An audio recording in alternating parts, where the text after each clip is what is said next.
কবির company 1 December 2015 সালের কবির কোম্পানির এন্ট্রিগুলো এখানে দেওয়া হয়েছে। এন্ডিং ইনভেন্টরি ওয়াজ ভ্যালু টাকা 30,000, অর্থাৎ সমাপনী পণ্য মূল্যায়ন করা হয়েছে 30,000। তাহলে সমাপনী মজুদ থাকলে বা ইনভেন্টরি থাকলে আমরা পার্সেস হিসাব করি। তাহলে ইনভেন্টরি অথবা ending inventory debit, purchase credit. Ending inventory থাকলে আমরা এন্ডিং ইনভেন্টরির সাথে তারপরে লসের সাথে সেলসের সাথে কী হিসাব করি? পার্সেস হিসাব করি। তাহলে এন্ডিং ইনভেন্টরি ডেবিট আর হচ্ছে পার্সেস ক্রেডিট 30,000। দেখো ending inventory debit, purchase credit 30,000 two record ending inventory. তারপর লিখছে দ্য ডেপ্রিসিয়েশন অন ইকুইপমেন্ট, তাহলে এটা তো একই, depreciation debit, accumulated depreciation credit. Interest on note payable, তাহলে ইন্টারেস্ট নোট পেবলের মধ্যে ইন্টারেস্ট দেওয়া হয়েছে, তাহলে interest expense debit, interest payable credit 2,000 টাকা। Wages paid for machine instalment, দেখো এটা একটু বুঝতে হবে। ওয়েজেস পেড মানে মজুরি দিয়েছে, ফর মেশিন ইনস্টলমেন্ট টাকা 5,000, ওয়ার ইনক্লুড ইন ওয়েজেস, অর্থাৎ ওয়েজেসের টাকা মেশিনের সাথে অন্তর্ভুক্ত আছে। তাহলে মেশিনের সাথে যদি অন্তর্ভুক্ত আছে তাহলে মেশিন হচ্ছে ডেবিট, মেশিন হচ্ছে ডেবিট।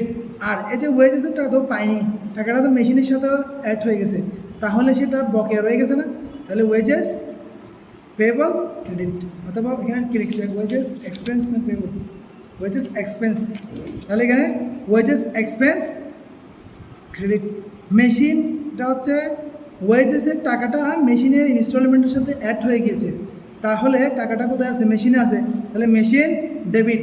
আর হচ্ছে এখন মেশিন থেকে টাকাটা নিয়ে এসে মজুরি খরচের মধ্যে দিতে হবে, ওয়েজেস মানে হচ্ছে মজুরি, তাহলে মজুরি খরচ ক্রেডিট, খরচ ক্রেডিট, আর মেশিন ডেবিট।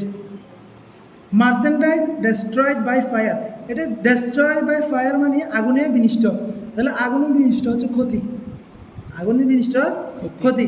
তাহলে যেহেতু পণ্য ক্ষতি হয়েছে তাহলে মার্চেন্ডাইজ ক্ষতি হয়েছে, পার্সেস থেকে কমে গেছে, তাহলে purchase loss debit, purchase credit. এটা কিসে লিখেছে? হ্যাঁ, এই যে এটা লিখছে অ্যাবনর্মাল লস ডেবিট আর পার্সেস ক্রেডিট। তাহলে অ্যাবনর্মাল মানে হচ্ছে অপ্রত্যাশিত ক্ষতি, অপ্রত্যাশিত ক্ষতি ডেবিট, আর হচ্ছে মার্চেন্ডাইজ আছে সেজন্য পার্সেস ক্রেডিট।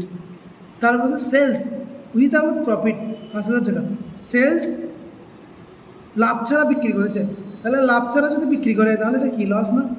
তাহলে লাভ ছাড়া যদি বিক্রি করে কম চলে আসে, লস না, মানে যা কিনছে তাই বিক্রি করছে, টাকা লাভ করেনি। তাহলে সেলস ডেবিট, পারচেস ক্রেডিট। কেন পারচেস ক্রেডিট হচ্ছে? কারণ লাভ ছাড়া যেহেতু বিক্রি করছে তার মানে এটা মজুত পণ্য হয়ে গেছে, ঠিক আছে, সেজন্য সেলসের সাথে পারচেস। আনআর্ন কমিশন টাকা 6,000 হ্যাজ বিন আর্ন, তাহলে উপার্জন হয়েছে, তাহলে আনআর্ন কমিশন ডেবিট আর কমিশন রেভিনিউ ক্রেডিট। বুঝছো এটা? তাহলে এটা করে ফেলো।